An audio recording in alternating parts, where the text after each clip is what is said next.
Hello students. आज हम dimensions का पार्ट 2 टॉपिक पढ़ेंगे। जैसा मैंने अपनी लास्ट वीडियो में आपको बेसिक्स ऑफ डायमेंशंस पढ़ाया था और कि डायमेंशन निकालते कैसे हैं, और दूसरी बात ये बताई थी कि प्रिंसिपल ऑफ होमोजेनिटी का यूज कैसे करते है ना। आप जिन बच्चों ने लास्ट वीडियो नहीं देखी तो ये वाली वीडियो देखने से पहले आप उस वीडियो को जरूर देख लें, तो डायमेंशन का आपका पूरा कॉन्सेप्ट क्लियर हो जाएगा। आज के सेशन में हम यूजेस ऑफ डायमेंशंस पढ़ेंगे, मीन एप्लीकेशंस ऑफ डायमेंशंस। तो बेटा आप लोग स्क्रीन देखो।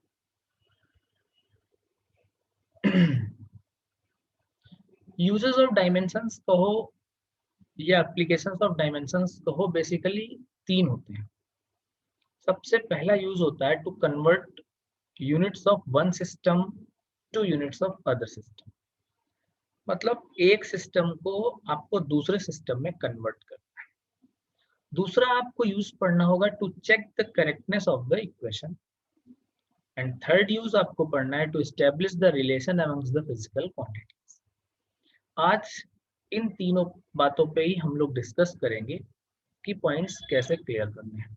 तो सबसे पहले यूज की बात करते हैं, to convert units of one system into other. बहुत ध्यान से समझना। यूजेस ऑफ डायमेंशंस में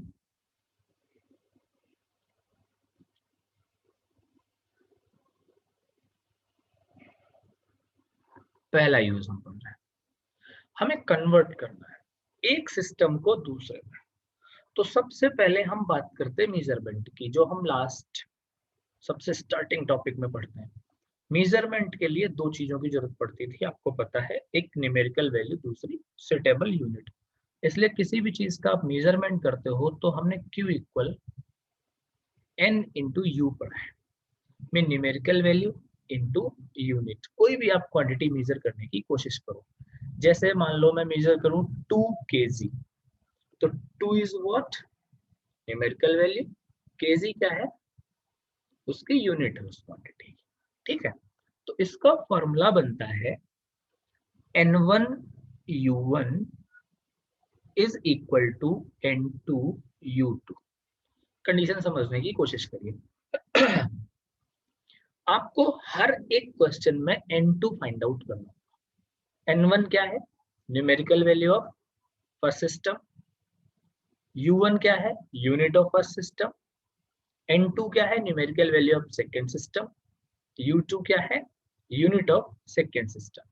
तो मैं इसको अगर ध्यान से देखूं तो मैं N1 U1 की जगह मैं लिख सकता हूं M1 की पावर A, L1 की पावर B, T1 की पावर C। यहाँ पे M1 L1 T1 आप अच्छे से जानते हो, फर्स्ट यूनिट की बात है। N2 M2 की पावर A, L2 की पावर B और T2 की पावर C। कंसेप्ट पे आओ, क्योंकि ए बी सी तो दोनों सिस्टम में सेम रहेंगे। जैसे किलोग्राम पर आर है, उसको आप मीटर पर सेकंड में कन्वर्ट कर रहे हो, तो पावर्स तो सेम है ना। यहां से N2 आपको क्या मिलेगा, N2 मिला N1, M1 अपॉन M2 की power A, L1 upon L2 की power B, T1 upon T2 की पावर C। इतनी बात को दोबारा समझो, क्योंकि यही फॉर्मूला आप यूज करेंगे हर एक क्वेश्चन में। अब पहले यूज की बात कर रहा हूं, एक सिस्टम ऑफ यूनिट को आपको दूसरे सिस्टम ऑफ यूनिट में कन्वर्ट करना है। इसके क्वेश्चंस किए जाएंगे जो कि काफी इंपॉर्टेंट क्वेश्चंस हैं। तो सबसे पहले आपको टॉपिक पता होना चाहिए। आपको फॉर्मूला क्या यूज करना है, N1U1 equal N2U2। N1 given होगा क्वेश्चन में, U1 गिवन होगा, U2 गिवन होगा। हमेशा हर क्वेश्चन में आपको N2 फाइंड आउट करना होगा। तो N2 फाइंड आउट करने के लिए आप डायरेक्ट ये यूज कर सकते हैं, या आप इसी को हर एक क्वेश्चन में डेराइव करके यूज कर सकते हैं। ये आप पे डिपेंड करना है, आपको करना कैसे है। बात क्लियर हुई। तो N1U1 इक्वल N2 U2। अब हम देखेंगे इस टॉपिक से रिलेटेड क्वेश्चंस। मान लो मुझे क्वेश्चन करना है, आप असाइनमेंट में देखिए, ये असाइनमेंट मैंने लास्ट वीडियो में भी शेयर किया था, इसी के कुछ क्वेश्चंस मैंने बताए थे आपको करने के लिए। क्वेश्चन नंबर 6 तक आपको बता दिया था। अब मैं क्वेश्चन नंबर 7 की बात करता हूँ। आज हम क्वेश्चन नंबर ये कंप्लीट करेंगे। तो क्वेश्चन नंबर 7 क्या कह रहा है, Young's modulus of steel is 19 into 10 to the power 9 Newton per meter square. Express it in CGS units. बहुत ध्यान से क्वेश्चन को समझिए। 19 into 10 to the power 10 Newton पर मीटर स्क्वायर गिवन है क्वेश्चन। तो मैं क्वेश्चन के लिए आता हूं नए पेज पे। हमें N1 U1 क्या गिवन है? पहले सिस्टम की बात अगर मैं करूं तो मुझे ये कह रहा है 19 into 10 to the power 9 Newton पर मीटर स्क्वायर, यही चाहिए। एक बार देख लेते हैं क्वेश्चन को। 7th क्वेश्चन, हाँ 19 10 की पावर 10 है, मैंने 9 लिखा है, यहाँ पे क्वेश्चन में 10 दिया हुआ है। कोई दिक्कत नहीं उसकी, वो तो न्यूमेरिकल वैल्यू पे डिपेंड करता है। इसके सीजीएस सिस्टम को हमें बताना है। तो सबसे पहले मैं वैल्यूज लिखूंगा। N1 कितना है यहाँ पे, 19 into 10 to the power 10। U1 कितना है, न्यूटन अपॉन मीटर स्क्वायर। अब इस क्वेश्चन के दो मेथड हैं। सबसे पहले मैं बेसिक मेथड पे जाऊंगा। हमें U2 क्या बताना है, U2 है इसका सीजीएस सिस्टम। सीजीएस न्यूटन क्या होता है, unit of force in MKS. तो सीजीएस में क्या होती है फोर्स यूनिट, जिनको नहीं पता वो समझो डाइन, और जिनको पता अच्छी चीज है। तो डाइन और मीटर स्क्वायर की जगह सेंटीमीटर स्क्वायर। हमें क्या चाहिए, N2। देखो बात वही आ गई। आपको हर एक क्वेश्चन में N2 फाइंड आउट करना है, बहुत ध्यान से समझना। लास्ट को अब मैं कंटिन्यू करूंगा। तो सबसे पहले आप डायमेंशंस पे जाओ। डायमेंशंस पे जाने के लिए आपको चेंज करना होगा U1। न्यूटन क्या है, फोर्स की यूनिट, किसमें, एमकेएस में। तो आपको सबसे पहले न्यूटन को चेंज करना पड़ेगा। न्यूटन को चेंज करने के लिए आप चाहे रफ में चेंज कर लें, यहीं पे चेंज कर लें। न्यूटन इज व्हाट, फोर्स की यूनिट। फोर्स क्या होता है, इक्वल एम में। एम का मतलब क्या हुआ, किलोग्राम। ए का मतलब क्या हुआ, मीटर इंटू सेकेंड की पावर -2 अपॉन में मीटर स्क्वायर। ये कैंसिल आउट हुआ, तो आपको ये मिल गया kilogram metre to the power -1 second to the power -2। अब अगर मैं इसका सीजीएस ले जाऊंगा U2, बड़े ध्यान से कंसेप्ट को समझो। तो सीजीएस में देखो, इसको भी ब्रेक करोगे तो यही चीजें आएंगी, और चाहे तो अपने फंडामेंटल को ही चेंज कर लो। किलोग्राम का क्या होता है, ग्राम। मीटर का क्या होता है, सेंटीमीटर। और सेकेंड का सेकेंड ही रहता है। अब अगर आप डायमेंशन की टर्म्स में जाते हो तो मुझे इसकी डायमेंशन क्या मिल गई, M L inverse T to the power -2। Compare करो भाई, या इसको भी तो मैं वही कह सकता हूँ। अगर मैं कंपेयर करता हूँ तो मुझे ए कितना आता है, ए आया 1, एम टू द पावर ए था ना। एल की पावर क्या थी, बी कितना आया -1। टी की पावर क्या थी, सी कितना आया -2। क्या वही चीजें यहाँ भी आ रही हैं, देखो ग्राम में 1 आ रहा है, सेंटीमीटर में -1 आ रहा है, सेकेंड में -2 आ रहा है। बिल्कुल ठीक चीज, ठीक। अब मैं सीधा यूज करूंगा N2 equal N1 M1 upon M2 की power A, L1 upon L2 की power B, T1 upon T2 की पावर C। बिल्कुल क्लियर है, बेसिक पे आए। अब अपनी वैल्यूज आप पुट करना शुरू करो। अब आपको कुछ नहीं करना, केवल वैल्यूज पुट करनी है, रिलेशनशिप के हिसाब से पुट करना है। N1 कितना है, 19 into 10 to the power 10 m1 is what, kilogram, m2 क्या है, ग्राम, a कितना है 1, L1 कितना है मीटर, L2 कितना है सेंटीमीटर, B कितना है -1, T1 कितना है सेकेंड, T2 कितना है सेकेंड, पावर कितनी है -2। यहां तक बात बिल्कुल समझ आ गई। अब आपका तरीका होता है बड़ी क्वांटिटी को छोटे में ब्रेक करो। तो देखो N2 इक्वल 19 इंटू 10⁻10, किलोग्राम और ग्राम में कौन बड़ा होता है, जाहिर सी बात है किलोग्राम। 1 kg में कितने ग्राम होते हैं, 1000 ग्राम होते हैं। तो मैं 1 kg में लिख सकता हूं 1000 ग्राम अपॉन में ग्राम, 1 पावर है, कोई प्रॉब्लम नहीं है। मीटर सेंटीमीटर में कौन बड़ा होता है, मीटर। 1 मीटर में कितने सेंटीमीटर होते हैं, 100 सेंटीमीटर। तो मैंने 100 centimetre upon centimetre to the power -1।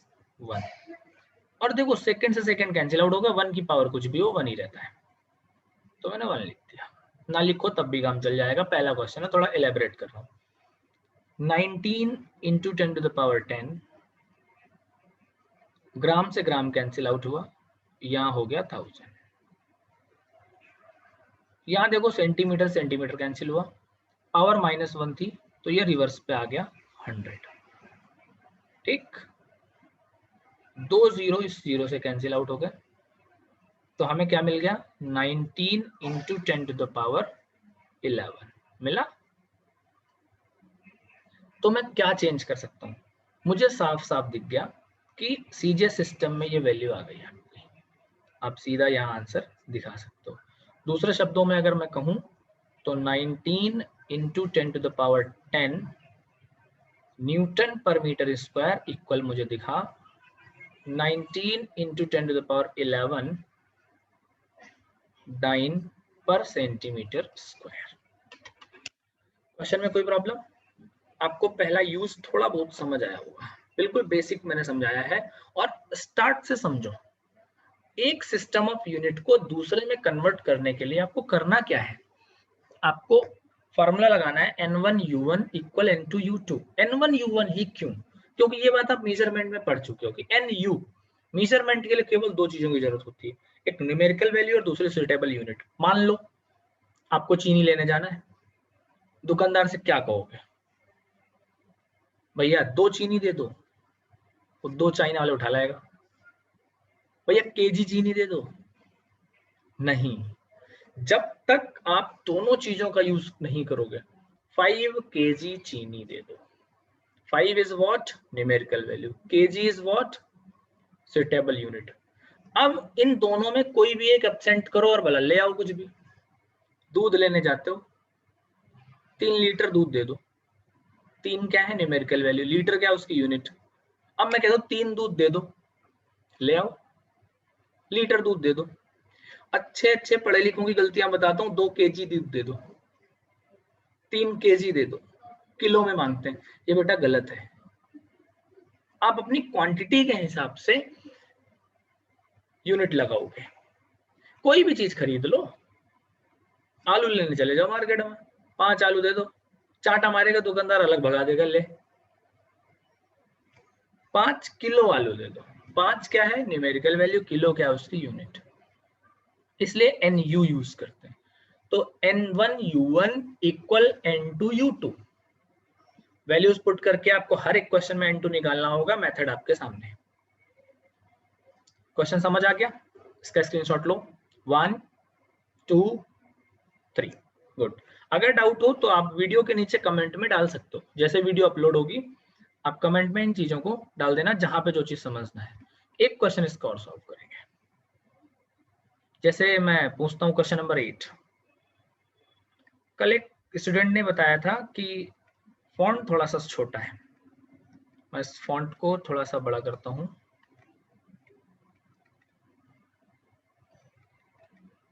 बाकी तो मैं आपको डाल दूंगा उस पर, वीडियो अपलोड करते टाइम में असाइनमेंट लास्ट में डाल दूंगा। क्वेश्चन नंबर आपका 8 है, क्वेश्चन कह रहा है कन्वर्ट 1 न्यूटन इनटू डाइन। बढ़िया क्वेश्चन, अच्छा question. Convert 1 newton into dyne. आज मैं केवल टॉपिक्स की थ्योरी के साथ 2-3 क्वेश्चन कराऊंगा। अगली वीडियो में डायमेंशंस के जितने भी कॉम्प्लिकेटेड क्वेश्चन है सारे सॉल्व करेंगे असाइनमेंट के साथ। आज मैं पर टॉपिक 2 क्वेश्चंस कराऊंगा, एक यूज उसके 2 क्वेश्चंस, जिससे आपकी थ्योरेटिकल पोर्शन आपका क्लियर हो जाएगा। आप किसी ना किसी बुक की हेल्प लेके आप क्वेश्चन सॉल्व करें। जो क्वेश्चन ना हो आप उसको नीचे कमेंट बॉक्स में डाल दें। कन्वर्ट 1 न्यूटन इनटू डाइन, कहानी समझो। बढ़िया क्वेश्चन है, छोटा क्वेश्चन है, कई बार मैंने देखा है स्कूलों में ये क्वेश्चन दिया गया है। मैं क्वेश्चन ही लिख देता हूं पूरा। Convert 1 newton into time. देखो इसको, देखो इसको, 1 न्यूटन क्या है? पहला सिस्टम है, इसमें 1 क्या है? Numerical value. तो किसका? पहले वाले सिस्टम का। तो n1 कितना लिख दिया मैंने? 1। सही बात है, n1 मैंने 1 लिख दिया। अब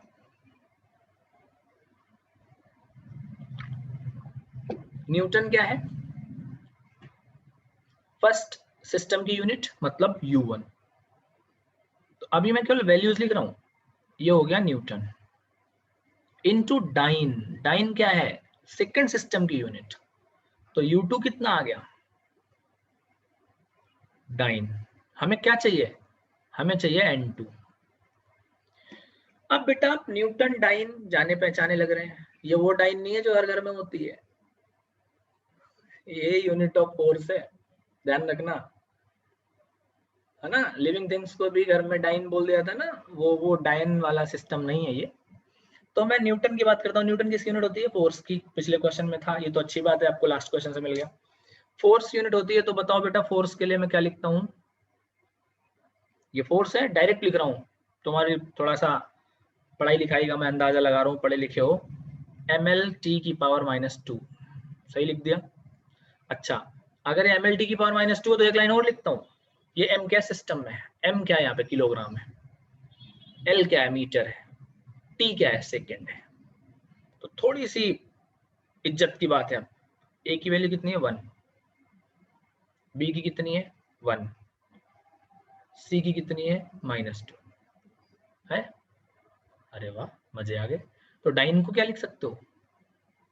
डाइन को लिख सकते हो ग्राम सेंटीमीटर सेकेंड की पावर -2। अपनी कहानी पे आ जाओ। N2 आपको क्या देगा? N1 M1 अपॉन M2 की power A, L1 upon L2 की पावर B और T1 अपॉन T2 की पावर C। चाहो तो डायरेक्ट ये यूज करो, या आप डायरेक्ट यूज कर सकते हो N1 U1 equal N2 U2। तुम्हें अगर थोड़ा सा भी बड़ा लग रहा है मेथड तो वैल्यूज मैंने सारी पुट करी। N1 कितना? 1। M1 कितना है? किलोग्राम। M2 कितना है? ग्राम। A कितना है? 1। L M, L2 CM, B 1, S upon S to the power -2। अब वही अपनी एक पुरानी कहानी। क्या? आपको बड़े वाले को छोटे में तोड़ना है।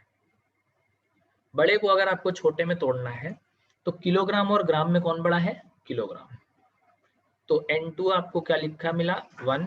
किलोग्राम में ग्राम में कन्वर्ट किया किलोग्राम को, 1000 gram upon gram to the power 1। Metre को सेंटीमीटर में, 100 centimetre upon centimetre to the power 1। और 1 ये कैंसिल आउट हुआ, 1 टू द पावर -2, 1 की पावर कुछ भी हो 1 ही रहता है। ग्राम से ग्राम कैंसिल आउट हो गया, सेंटीमीटर सेंटीमीटर कैंसिल आउट हो गया। 1 2 3 4 5। तो N2 की वैल्यू कितनी आ गई? 10 टू द पावर 5। तो 1 न्यूटन में आपको कितने डाइन मिले? 10 टू द पावर 5 डाइन। ठीक है, ये आप डायरेक्ट रट भी सकते हो, याद कर सकते हो इस टॉपिक को कि 1 न्यूटन में 10 टू द पावर 5 डाइन होते हैं। आपको मेथड ऑफ डायमेंशन समझ आ रहा होगा, बिल्कुल क्लियर। आपको यही ध्यान रखना है, N1 U1 equal N2 U2। अभी तक मैंने खूब अच्छे से आपको एक्सप्लेन कर दिया कि N1 क्या है, U1 क्या है, N2 क्या है, U2 क्या है। बेटा इसका स्क्रीनशॉट ले लो। 1 2 3 गुड। अब हम आते हैं अपने सेकेंड यूज पे। सेकेंड यूज क्या था हमारा?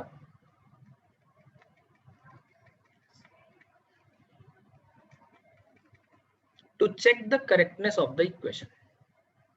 कोई भी इक्वेशन आपको दी जाएगी और आपको ये बताना है कि ये इक्वेशन सही है कि गलत, बाय डायमेंशन मेथड। डायमेंशन से आपको चेक करके ये बताना है कि ये इक्वेशन करेक्ट है या इनकरेक्ट है। चलो इसको भी देखते हैं। इसके लिए आपको प्रिंसिपल ऑफ होमोजेनिटी आना बहुत जरूरी है। होमोजेनिटी प्रिंसिपल से ही यूज होगा। कई सारी वैल्यूज दी होंगी, आप एक एक वैल्यू की डायमेंशन निकालते चले जाओगे। अगर वो डायमेंशंस इक्वल आ रही हैं तब तो करेक्ट है, और अगर डायमेंशंस इक्वल नहीं आ रही हैं तो वो गलत है। एक बात, न्यूमेरिक कांस्टेंट की कोई भी डायमेंशन नहीं होती है, ये बात अच्छी तरीके से जानते हो। अच्छा, होमोजेनिटी प्रिंसिपल लास्ट वीडियो में क्लियर है, बहुत अच्छे से मैंने क्लियर करा दिया था। चलो क्वेश्चन उठाते हैं। क्वेश्चन के लिए ये क्वेश्चन है, कई सारे क्वेश्चन है। 16th क्वेश्चन देखते हैं इसका। 16 17 वही क्वेश्चन है। ये दोनों क्वेश्चन में मैं 16 के तीनों पार्ट ही करा दूंगा, जिससे आपको चीजें क्लियर हो जाएंगी।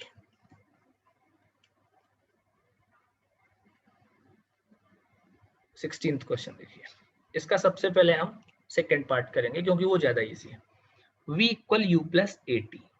अब मुझे ये बताना है डायमेंशन से कि ये क्वेश्चन डायमेंशनली सही है या गलत। तो 16th का सेकेंड पार्ट है v equal you plus A T. ये बात आपको 9th से मिलती हुई आती है इक्वेशंस ऑफ मोशन में। 9 से मिलती हुई आने का मतलब है कि आपको सिंबल्स का मीन क्लियर है। v क्या है? Final velocity. u क्या है? Initial velocity. a क्या है? एक्सेलरेशन। और t क्या है? Time.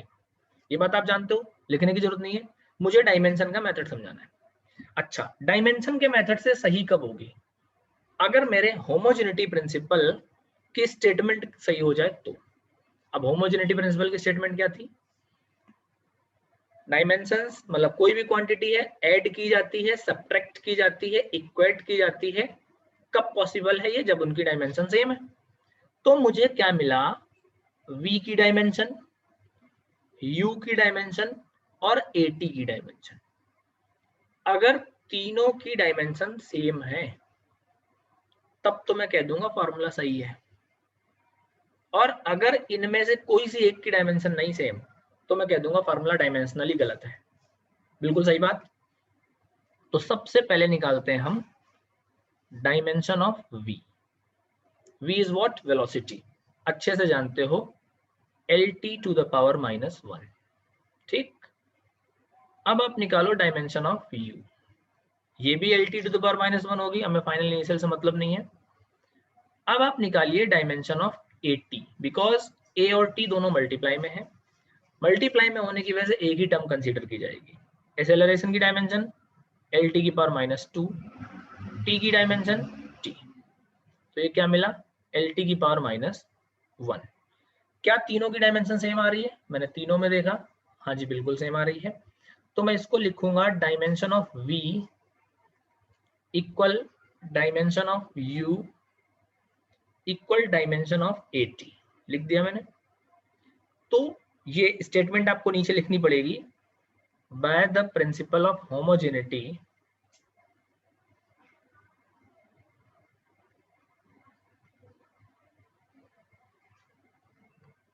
this equation is dimensionally correct। ठीक।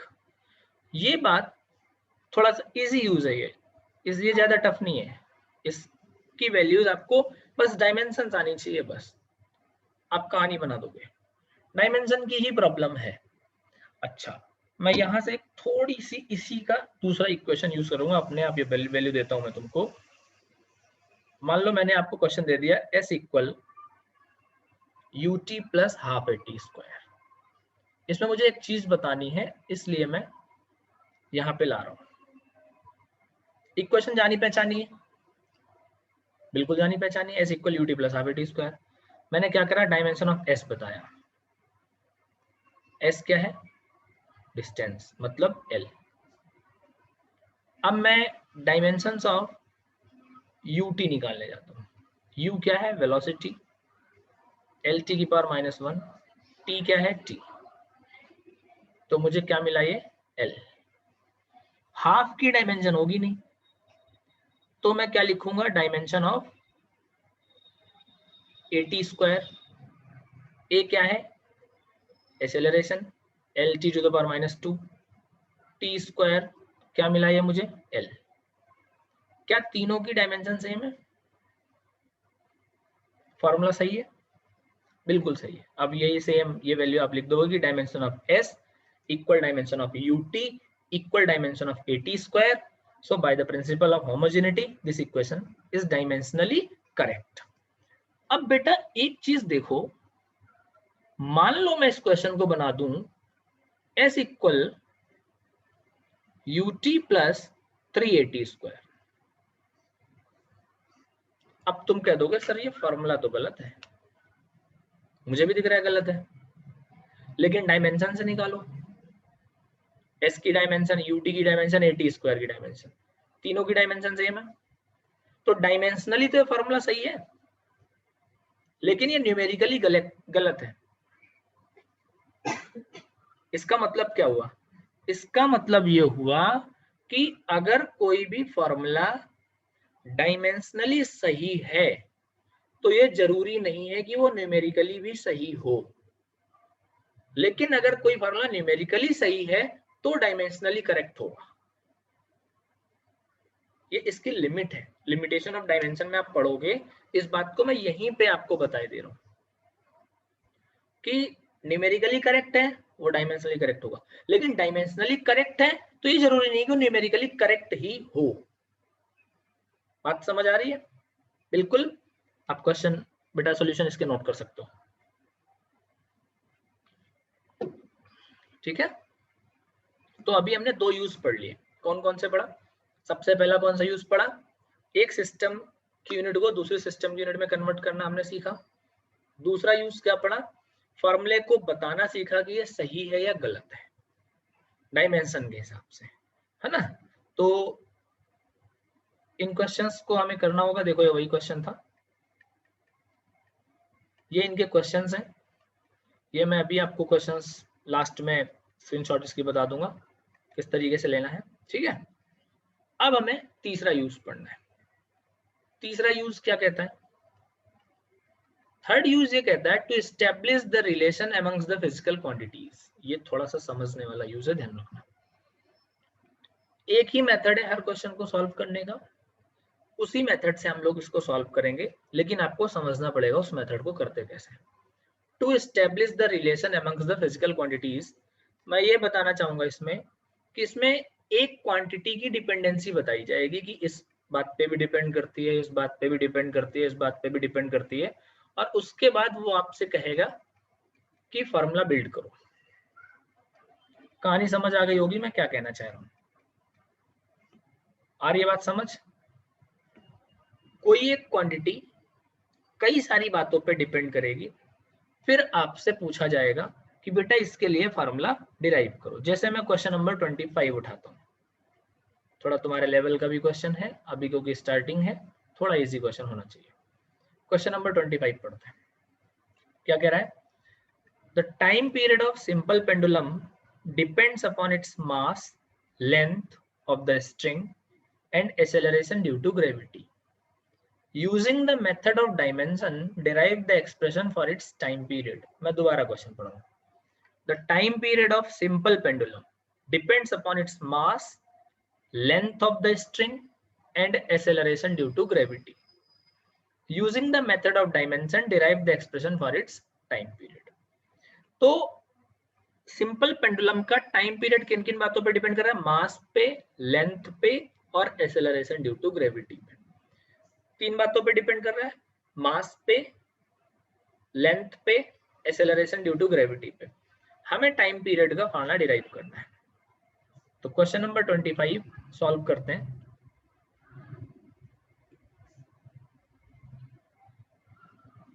क्वेश्चन पढ़ लिया अच्छे से।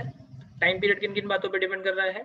मास पे, लेंथ पे, एक्सेलरेशन ड्यू टू ग्रेविटी पे। तो जिन जिन बातों पे डिपेंड कर रहा है मैं उनकी डिपेंडेंसी यहाँ पे दिखाऊंगा। सबसे पहले मास पे डिपेंड कर रहा था,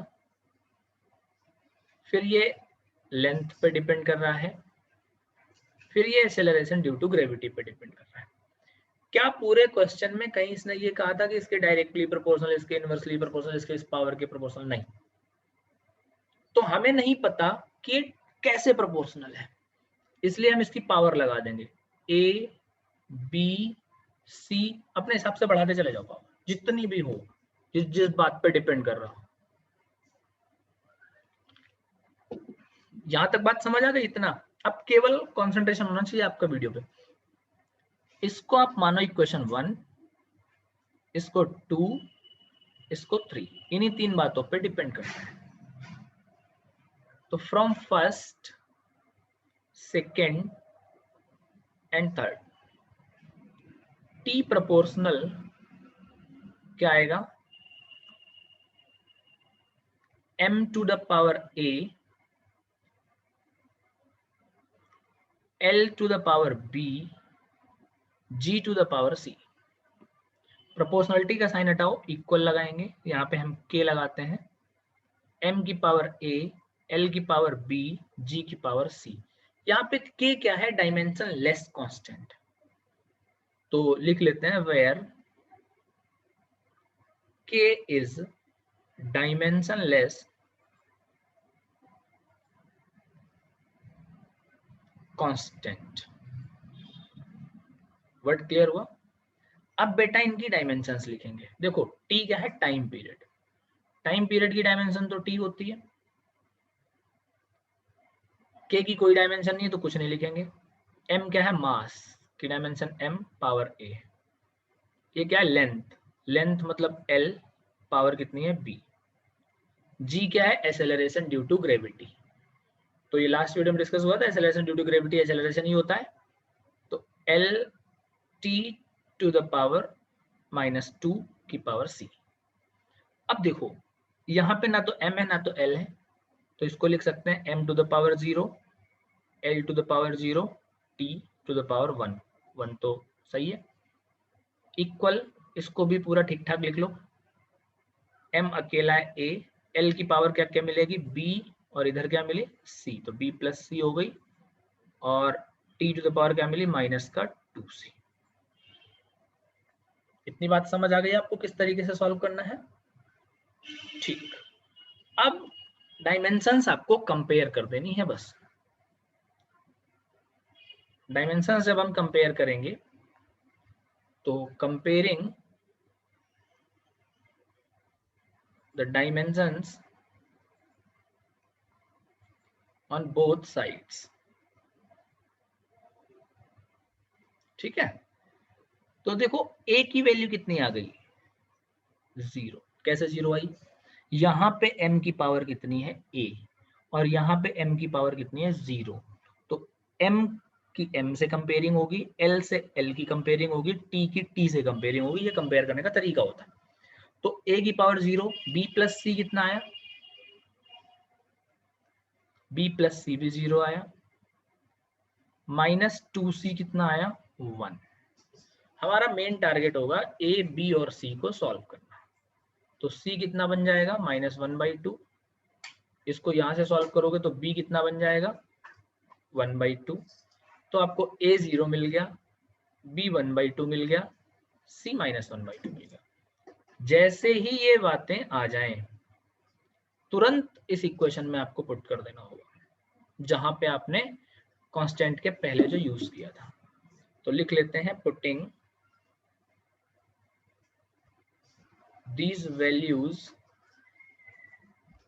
in fourth। इतनी बात दोबारा समझो।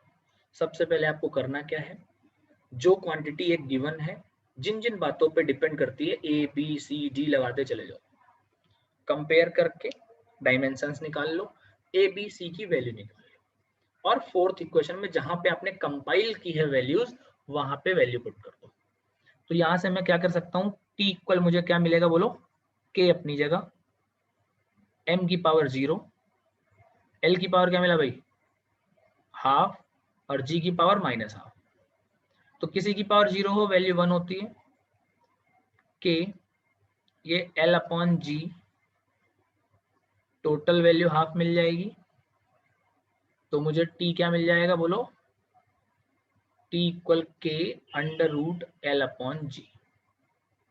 डायमेंशन के हिसाब से आपने ये फॉर्मूला निकाल दिया, ठीक। अच्छा, आगे जब पढ़ोगे आप पेंडुलम वगैरह तो आपको पता होगा के 2 पाई होता है, तो T equal 2 pi under root L by G भी बोल दोगे।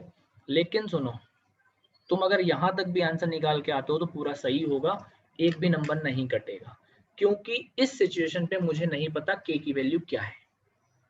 कहानी समझो, जो ये कहते कि नहीं आपको 2 पाई रटना है तो बेटा याद नहीं करना, आपको के तक ही छोड़ के चले आना है, क्योंकि हमें पता है हम आगे चैप्टर्स पढ़ते हैं, इसलिए मैंने यहाँ पे लगा दिया। और तुम जब पढ़ोगे उन चैप्टर्स को तो तुम भी यही याद करो, T equal 2 pi under root L by G होता बेसिकली यही है, लेकिन डायमेंशन में टी इक्वल के under root L by G निकाल के आ जाओ, कोई गलत नहीं होगा।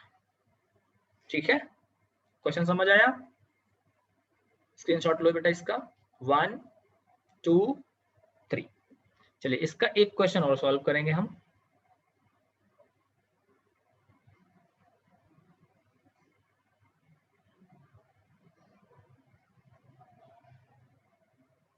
कोई सा भी क्वेश्चन उठा लो, 25, 26, 24, 23 सारे एक जैसे क्वेश्चन है। चलो 24 क्वेश्चन लेते हैं।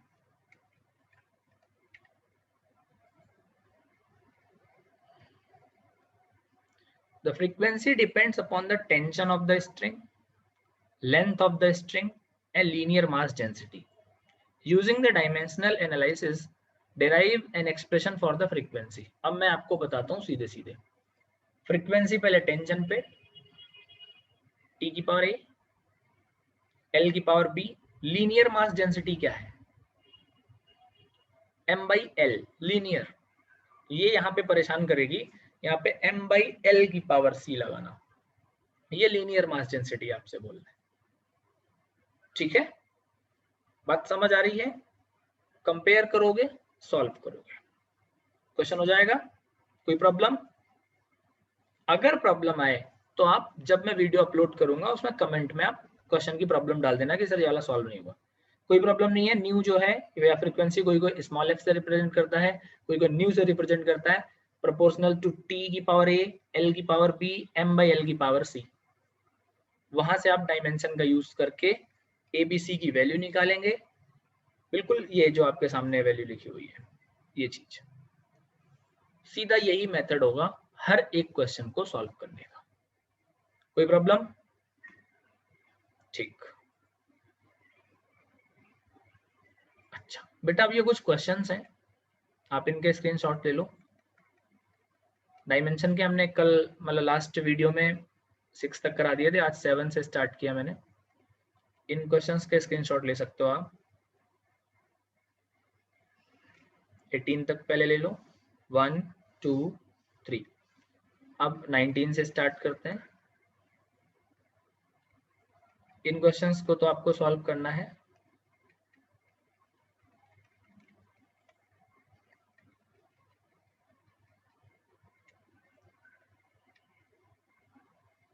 ऐसे ही 23 से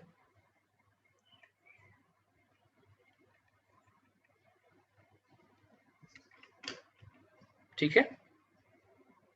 आज मैंने यूजेस पढ़ाए, अब मैं आपको थोड़ा सा इसकी डायमेंशन की लिमिटेशंस वगैरह बता दूं। तीनों यूज पढ़ लिए। Limitation of dimension, formula containing trigonometrical exponential function can not be found. मतलब अगर किसी में e की power x, log x, sin theta, cos theta आता है तो आप उसको डायमेंशन से नहीं निकाल सकते। अगर कोई क्वांटिटी मास, लेंथ और टाइम से ज्यादा चीजों पर डिपेंड कर रही है तो उसको आप डायमेंशनली नहीं फाइंड आउट कर सकते। The value of dimensionless constant involve in the formula can not be calculated, बिल्कुल वही जो मैंने यूज बताया था। और एक यूज आप इस पे और ऐड कर सकते हो कि जो क्वांटिटी न्यूमेरिकली करेक्ट है वो डायमेंशनली करेक्ट होगी, लेकिन जो डायमेंशनली करेक्ट है वो जरूरी नहीं कि न्यूमेरिकली करेक्ट हो। ठीक है, थ्योरेटिकल पार्ट है, इस पे मैं ज्यादा फोकस नहीं करूंगा, टाइम वेस्ट नहीं कराऊंगा आपका। कुछ वेरिएबल्स एंड कांस्टेंट्स हैं डायमेंशनली। सबसे पहली बात करते हैं डायमेंशनल वेरिएबल। डायमेंशनल वेरिएबल क्या है? ऐसे variables mean the physical quantities which possess dimensions and have variable values, जिनमें डायमेंशन भी होती है, वेरिएबल वैल्यूज भी। जैसे एरिया, डायमेंशन एल स्क्वायर है, एरिया हर एक क्वांटिटी का अलग अलग होता है, किसी का 5, किसी का 10, किसी का 7। तो देखो वेरिएबल वैल्यूज भी हैं, डायमेंशंस भी हैं, तो इनको हम कहते हैं डायमेंशनल वेरिएबल। दूसरा था डायमेंशन लेस वेरिएबल, मतलब वेरिएबल तो है लेकिन डायमेंशन नहीं है। जैसे एंगल, एंगल की डायमेंशन नहीं होती, आर्क अपॉन रेडियस, खत्म। स्ट्रेन, रिलेटिव डेंसिटी, लेकिन इनकी वैल्यू तो सबके लिए चेंज होती है, किसी का एंगल 30 डिग्री है, किसी का 45 डिग्री है। डायमेंशनल कांस्टेंट, डायमेंशन हो और उनकी फिक्स्ड वैल्यू हो, जैसे ग्रेविटेशनल कांस्टेंट, प्लैंक्स कांस्टेंट, इनकी फिक्स्ड वैल्यू भी है और इनके पास डायमेंशन भी है। डायमेंशन लेस कांस्टेंट, मतलब कांस्टेंट की वैल्यू है लेकिन उसकी डायमेंशन नहीं है, जैसे पाई 22/7, डायमेंशन नहीं होती। ई, चार्ज ऑफ इलेक्ट्रॉन। अब अगर देखो यहाँ पे ई, अगर आप चार्ज की बात करोगे तो डायमेंशन बन जाएगी, ये एक्सपोनेंशियल वैल्यू है ई। ठीक है, ये बेटा आपका डायमेंशन रहा। डायमेंशन से मैंने जो थ्योरेटिकल पार्ट था उसको मैं न्यूमेरिकली और थ्योरेटिकली दोनों कंप्लीट करा चुका हूँ। एक वीडियो में डायमेंशन की और अपलोड करूंगा, उसमें मैं आपको हायर लेवल के क्वेश्चंस करवाऊंगा। तो 3 पार्ट में आपकी डायमेंशन कंप्लीट होगी। बात समझ आ रही है? 3 पार्ट में आपकी डायमेंशन कंप्लीट करूंगा। पहले पार्ट में मैंने आपको डायमेंशन सिखाया, प्रिंसिपल ऑफ होमोजेनिटी सिखाई। दूसरे पार्ट में मैं आपको क्या सिखाया मैंने? Uses of dimension mean applications of dimension, तीनों यूज सिखाए, छोटी छोटी डेफिनेशन सिखाई। आज मैंने अभी असाइनमेंट के क्वेश्चंस दे दिए हैं, इनको आप लोग सॉल्व करो, कमेंट में इसी वीडियो के नीचे डाल देना जो आपसे क्वेश्चन ना हो। बात समझ आ रही है? मैं जब नेक्स्ट वीडियो में इसके कॉम्प्लिकेटेड क्वेश्चंस और थोड़ा सा अपर लेवल के क्वेश्चन सॉल्व करेंगे। ठीक है, ओके बेटा, थैंक यू।